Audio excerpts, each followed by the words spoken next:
السلام عليكم، اخباركم ايه؟ اتمنى يا رب تكونوا بخير.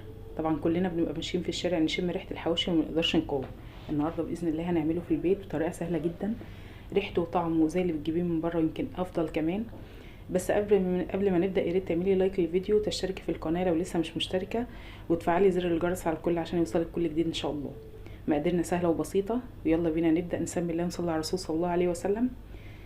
معايا هنا كيلو الا ربع من اللحمه، معايا معلقتين من الدقيق، معايا معلقه من خلطه الحواوشي، معايا رشه شطه، ومعايا نص معلقه من السبع بهارات، ونص معلقه من الفلفل الاسود، ونص معلقه من بيكنج باودر، ومعلقه من السكر. معايا 3 حبات بصل، 3 قرون فلفل، ومعايا فلفل احمر وفلفل بارد اخضر. تمام. هبدا انزل بالبصل في الكبه والفلفل، لان يا جماعه عايزين نضربهم في الكبه، نخلطهم في الكبه عشان ما يبقوش ظاهرين معانا في اللحمه جوه الرغيف بتاع الحواوشي.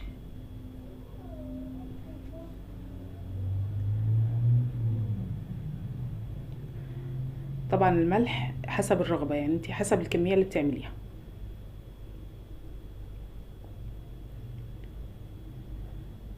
تقدري لو ما بتحبيش الفلفل الحامي تستبدليه بفلفل بارد، مفيش اي مشكله.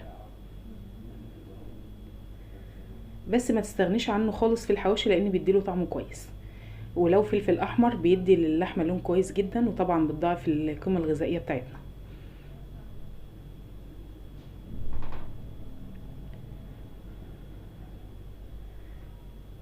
هنخلطهم في الكبه. تمام.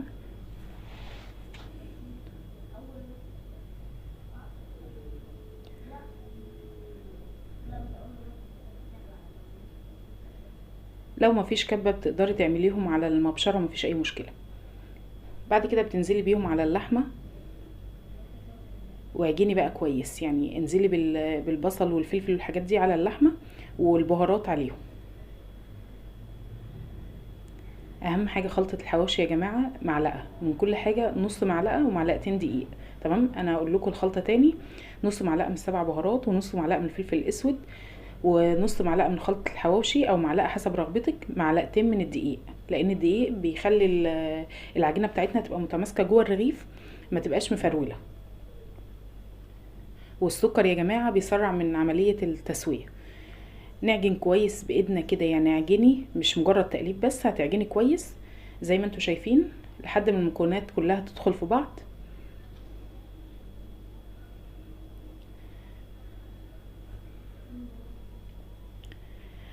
زي ما انتوا شايفين العجينه بتاعتنا، اللحمه بتاعتنا اتعجنت كويس، ده قوامها. هنسيبها بعد كده ربع ساعه.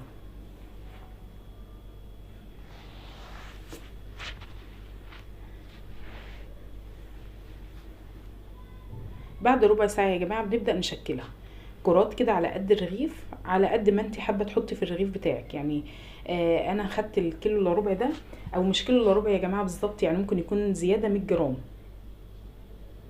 تمام. هتبداي تعملي كرات بالشكل ده، وبعد كده انا عملته في عيش بلدي. لو انت حابه تعمليه بعجين حواوشي اسكندراني تبع رغبتك.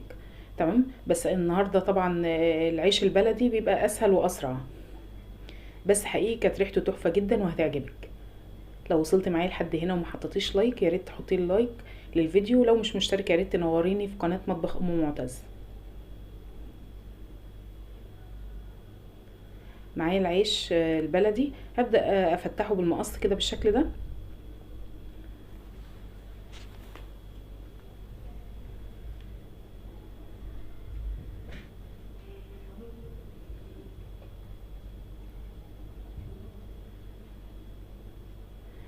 ينفع كمان يا جماعه، يعني انا حطيته في الفرن، انت ينفع تعمليه على الطاسه من فوق. لو فرنك فيه مشكله او مش عايزه تعمليه في الفرن، ينفع تعمليه في الطاسه من فوق، مفيش اي مشكله برضو. فتحت العيش بتاعه وهبدا احشي. بتحطي اللحمه في النص وتبداي تفردي، يعني تحطيها في النص عشان تتاكدي ان اللحمه دخلت في الرغيف كله، زي ما انتوا شايفين بالشكل ده. شايفين شكل اللحمه مفروده في الرغيف بتاعنا كله. بعد كده بتضغطي على الرغيف من فوق عشان تتاكدي ان اللحمه جوه الرغيف، يعني وتحطي في جنب الرغيف كده تفردي اللحمه كويس. تضغطي بايدك من فوق كده بالشكل اللي انت شايفاه ده.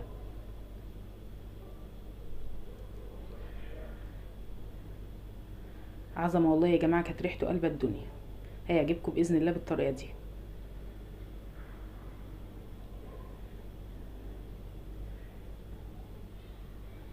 بتعملي الكميه كلها بنفس الطريقه كده. تمام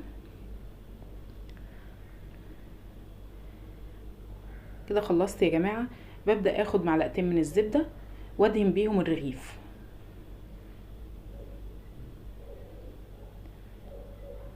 بتدهني وش وظهر بالشكل ده. وبعد كده انا حطيت في الصاج بتاع البوتاجاز. لو انت حابه تحطي في صواني، حابه زي ما قلت لك تعملي في طاسه من فوق، مفيش اي مشكله. بتدهني كده الرغيف من وش والظهر كله، الكميه كلها بنفس الطريقه.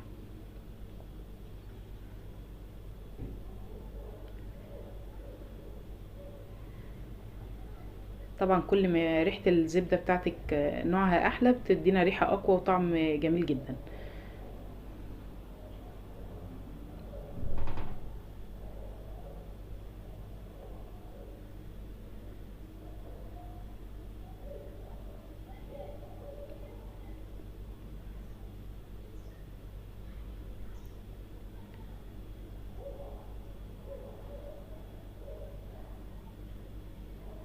تمام كده هنخلص الكميه زي ما قلت لكم.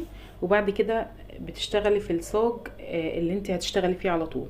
ده صاج الفرن طبعا نضيف يا جماعه، ما بعملش فيه اي حاجه. ممكن اسوي فيه اي معجنات، ما عنديش اي مشكله يعني، ما دام نضيف وكويس. تمام. ببدا ارص العيش بتاعنا بالشكل ده.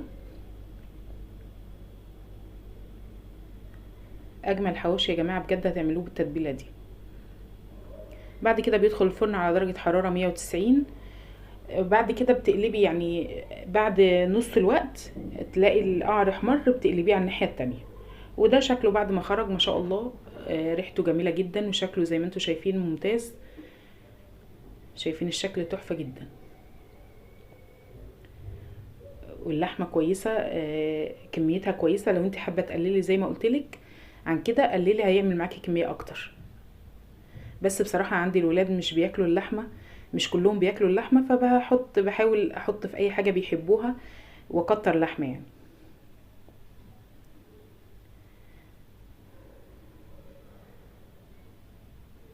شايفين ما شاء الله جميل جدا،